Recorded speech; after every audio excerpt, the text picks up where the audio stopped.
Welcome ladies and gentlemen to a casted game. This is for the L2P Leagues, which is a tournament for Age of Empires 4. On the right side of the map, Dry Arabia, we've got Mr. Smellies playing as the English.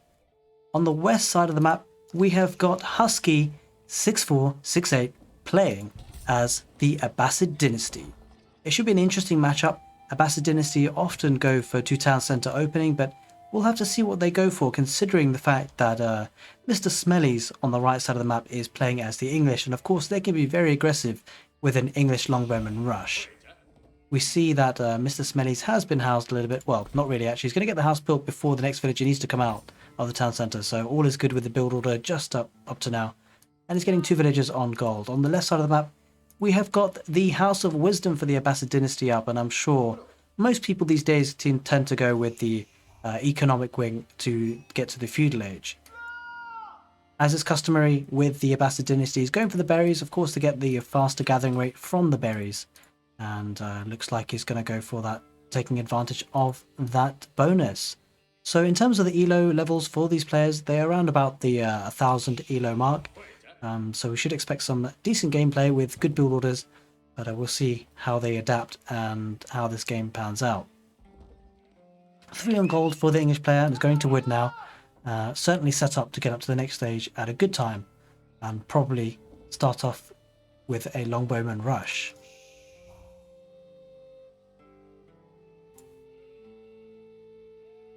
As is always, not much goes on during the Dark Age. We just see the players scouting around, trying to find as much sheep as possible. And we do see quite a decent number of sheep for the English player.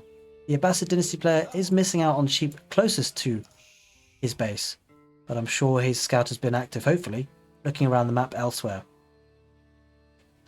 2 on gold for the Abbasid dynasty player, and it looks like he is about ready to go up. Mr. Smellies, it's Mr. Smellies. Mr. Smellies is about ready to go up, and is most likely going to be going up with the council hall, as we'd expect, using 2 villagers from gold. We'll be going up to the feudal age. Husky is also up to the next stage, going up with the economic wing as you'd normally expect, and is going to put down a lumber camp, I'm sure, as soon as he can afford it. Is not the most efficient wood chopping.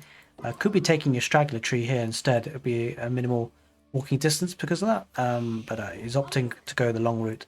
But he will be able to afford a lumber camp very, very soon once he hits 50 wood.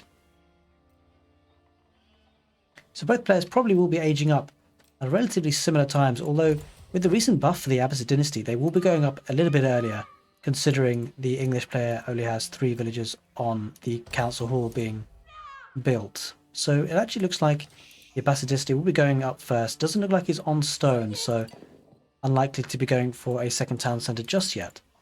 I wonder whether he'll be going for an arch opening himself to counter the longbowman rush, or perhaps go for a stable for some horsemen. Got quite a lot of villagers onward, looking to most likely get that production building down as soon as he hits feudal age, and then get some units out. Of course, with the economic wing causing the villagers to cost 50% less once they get fresh foodstuffs, that will certainly help Husky get the units out, needing less food to be spent on villagers. Has 130 gold, just enough for the economic wing and fresh foodstuffs upgrade, and there we are, it's been clicked, and yet to put down our production building, but I'm sure that will be coming very, very, very soon. On the other hand, we've got Mr. Smellies, who's going down, and he's got the council hall rushed down now, and is looking most likely to start producing some longbows. There we are, we have a stable. So Mr. Smellies is also opting for a double stable. Interesting. So it looks like he's going to try and bamboozle his opponent just for a moment, and going for a stable instead of a traditional longbowman rush. And a stable going down for Husky there, and looks to wall up on this left side, and is actually indeed going for a second town centre, most likely with 5 villagers going to stone. Does have a decent wood income, and he's going to take some villagers off of wood onto sheep, most likely food. I would have thought that's what is lacking just up to now. Going to berries actually directly, and it looks like an interesting double stable opening for Mr. Smellies. Yep, he's queuing up some horsemen. It looks like he's going to pass some pressure on. He does have this gold he can target, but actually Husky doing a good job of getting a outpost on this vulnerable point. This gold mine would have been pretty vulnerable, and actually warning to here would really offer a lot of security for the Abbasid dynasty player. The berries are pretty exposed, but he does have just a couple of sheep there at the town centre to be able to use if he needs to. It does, I have to say, Husky is lacking a lot of sheep. I wonder whether it's just generally because of the scouting pattern that he had, but he is lacking quite a lot in sheep. And yeah, Mr. Smelly's not going for a single longbowman. Very interesting stuff. Going for this mill here on the north side of the map, a very exposed area, but he does have the mobility with the horseman, so if he is under pressure, he can always, you know, use the horseman to get over there. And actually, this is where all the sheep are. The scout has been very active. A nice thing about the Abbasid dynasty is that, of course, they don't necessarily need to rely on the sheep in the early game, so they can rely on their berries. Let's go for this berry patch as well, and so he could bring those sheep back home just when he needs to. Let's go for a blacksmith and the single stable.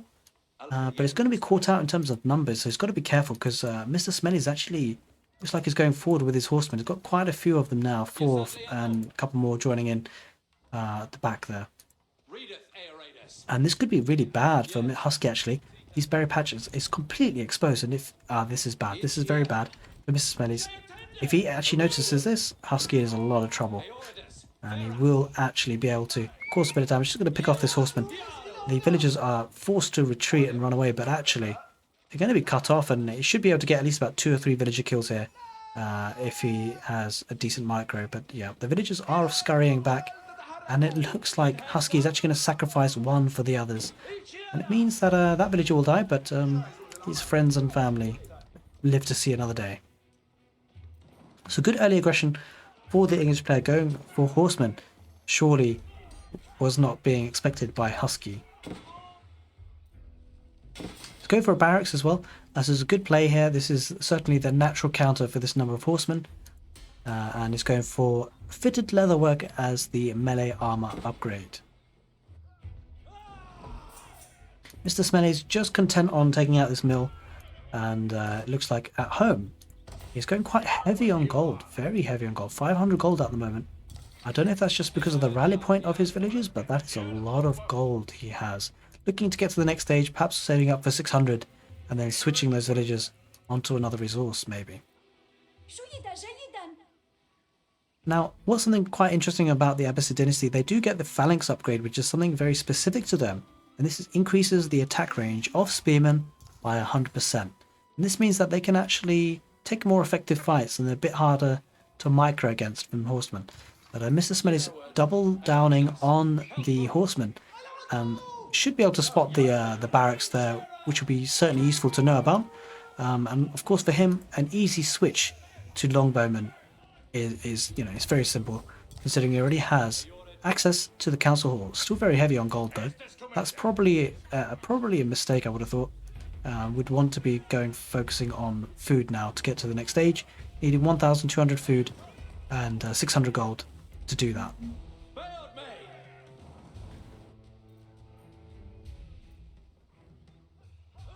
Alright, so Husky actually not opting for that second town centre in the end. Just doesn't have enough wood because of course having to deal with this pressure. And that is the right thing really. Can't really afford another town centre. And Mr. Smellies though has been a little bit reckless with his horseman there. He's going to lose one for free, maybe lose some HP on the second one, and he loses another horseman. So this is one thing now actually for Mr. Smellies. I think Vaughan was in his position. Don't need to invest too much now. You had some advantages with the horsemen. Now is the time to get up to the castle age, and needs to get some of these villagers off of gold onto food, either via farms, which is not a bad idea with the English, but yeah, certainly going to berries with some villagers will be useful. Husky though is really struggling for food.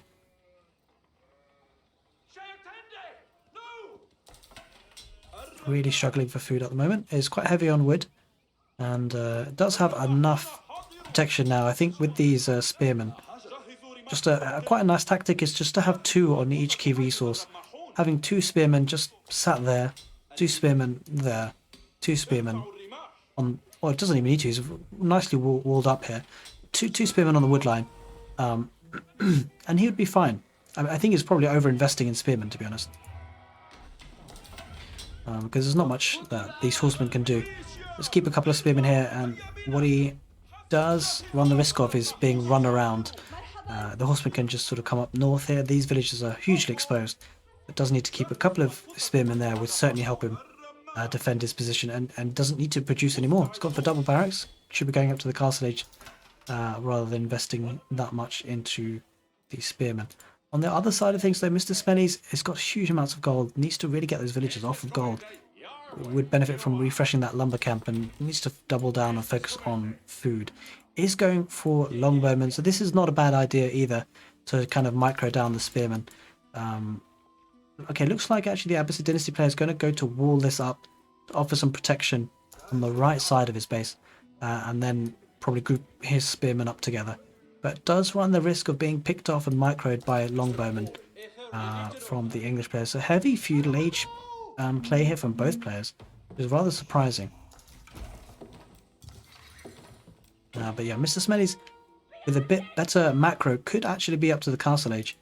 It's got way too many villages on gold at the moment.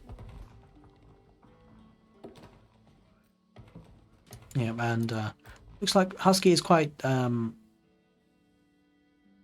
hell-bent on getting these walls down, sending 6 villagers to do it. But that will actually offer him a lot of protection. If he can get this wall down on the east side of the map, then he will be nice and safe. He's going for a double stable, double barracks. He's got more than enough spearmen here to protect himself, but is using a lot of villager time to get this walled up. So what can be done if he was nervous about things is just splitting his army into 2, getting half the spearmen on this side to supervise maybe 2 villagers building max to keep the villagers producing for his economy. Mr. Smellies though has got now 1300, has finally pulled off those villagers off of gold, just leaving 2 behind, and now is focusing on food.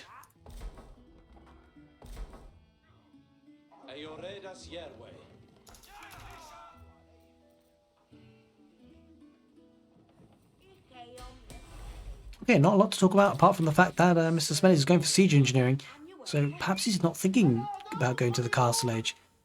He will need to certainly have a lot more wood to be able to afford any number of rams. It costs 300 wood for rams, so we certainly need to pull villagers going to wood. I suspect his waypoint is to wood. Yep, it is from the town centre. So it seems that that's what he's going to be focusing on.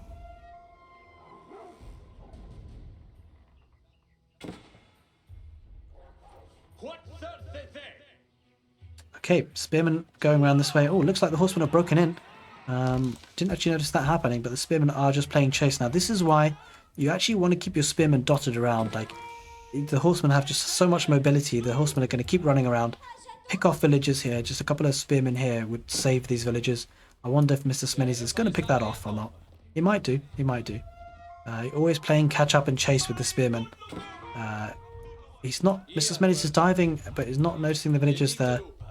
Just kind of running around, losing horsemen for free. Really, it's a bit unnecessary. Seeing as he's going to be getting some rams, I suspect, with these Strelboras. Yeah, look, there we are. He affords his first ram, and he's going to go forward. Oh, he's stopped building the ram. He's going to bring his. Oh no, that's not a good fight for Mr. Smellies. He's got to back off that. There's absolutely no reason to dive that at all whatsoever. Well, on the right though, oh god, Mr. Smellies does lose a lot of villagers here. He's not clocked on. He does have an outpost there. Not garrisoning the villagers though, and he's lost everything on this deer patch. Nice play there for Husky there. Looks like Husky is floating a lot of wood. So this is where actually things can really improve for both players, is resource management and spending. As you can see, 1,800 gold for Mr. Smellies. It's entirely unnecessary to have that much gold. I mean, you might as well drop down a market and sell it and just get up to the next stage. I'm not sure what's happened to his villagers there. I think it must have double-clicked his villagers off, I'm afraid. And that is a huge amount of idle time. That's pretty rough for Mr. Smellies. Oh dear. Okay, well, hopefully he'll fix that soon.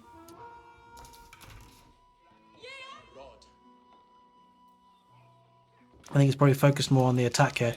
Looks like he's lost a lot more horsemen. I'm not sure where all of his horsemen have gone.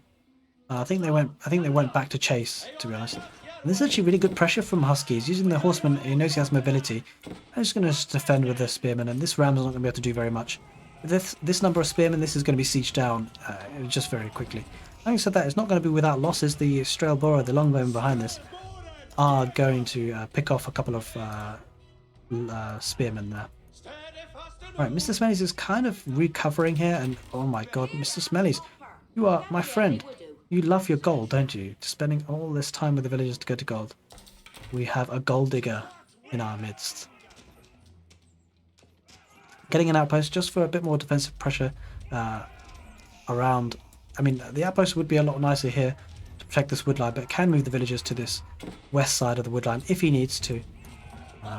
But he's going to struggle to fight this off with only 4 horsemen. This is not a fight that Husky can take, and actually is going to lose a couple of units just by going for that. Not ideal. I think both players would benefit from dropping a market, especially when you have a resource imbalance like this. If you are not having a good time with your eco balance, sometimes a market could certainly help with that. Almost running out of this gold. Almost 3,000 gold collected for Mr. Smellies. Certainly gold is not very important in the early stages of the game, certainly until Castle Age. Really, gold is not really that much of an important resource unless you're going for man-at-arms. And really only a few civilizations actually get the man-at-arms before Castle Age. So go for another ram. Usually you'd expect about 2 to 3 rams to come out before going for a push. Just doesn't have the wood income for it though. And spent a lot of time on the gold. I do see a couple of horsemen coming forward though for Mr. Smellies, so it looks like he's going to want to put a bit of pressure. A lot of stables going down, a lot of stables going down for Husky. That's a lot of stables. 6 stables. He's really doubling down on horseman production and is committing to the feudal age because he just doesn't want to get pushed here. And actually I think that Husky is probably in a stronger position. Let's just take a look at the village count. 41 villagers for Husky. 48 for Mr. Smellies, so Mr. Smellies doing a better job at keeping the town centre producing, despite all the villager losses here on the north and the south of the deer patches and the berry patch here. I think it was that Mr. Smellies lost a lot of villagers, and the ram rush is coming in now, and the horseman is certainly a good play. He doesn't see any spearmen from his opponent, so horseman, to be honest, going full horseman is actually a possibility here. We see the palings being deployed by the English longbowman rush. This should be enough longbowmen to get rid of these horsemen, I'm afraid. You really do need a bigger mass of horsemen to take an engagement like this. And actually I think Husky's just thrown the game there a little bit. Did not have the numbers to engage. And it looks like Mr. Smellies is also going to throw away a couple of horsemen for free though. So both players really missing out on good opportunities here. Okay, a couple more rams coming down for Mr. Smellies. Looks to increase the pressure. But woodline is pretty empty at the moment. Needs to really needs to refresh the lumber camp. Is he double clicked again? I feel like Mr. Smellies has double clicked again. He has a thing about double clicking. Perhaps he's going to this woodline here. Yeah, possibly. Right, so he looks like he's going to double down and he's going to get the ram forward as well.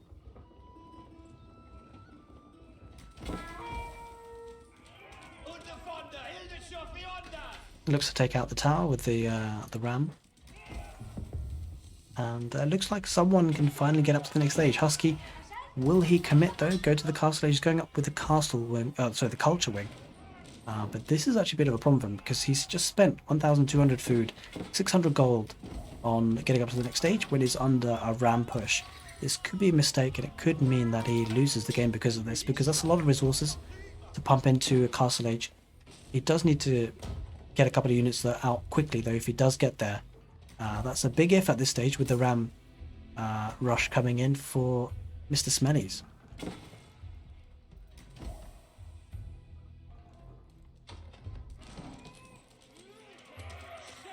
Certainly one ram is not going to cut it though. So let's just take a look at Mr. Smellies' point of view. He does have another 300 wood. You know, really dropping with a commitment like this to feudal age, dropping a market, selling or buying wood here with the excess gold would certainly be a good option to increase the pressure, just to get more rams out. I could afford another. I need to focus down on getting rid of these hardened spearmen with the longbowmen, though. I don't know if that's intentional, but it's a good bit of blocking with the ram.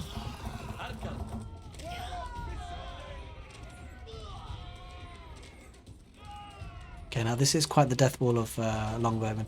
And Mr. Smellies is all production.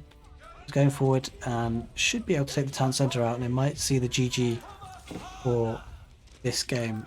Husky committing to the culture, to the castle age, and it's probably not. He's going to get there, but will he be able to squeeze out a couple of units? Maybe. We'll see. Got a lot of food. We'll certainly need. There we are. It's a castle age into GG, and there is the GG for Husky. Well played, Mr. Smellies, for getting the first game of the set on Dry Arabia. Guys, hope you enjoyed this cast, and if you did, do tune in for the next game of this set as a best of 2, and I'll see you guys on the next game.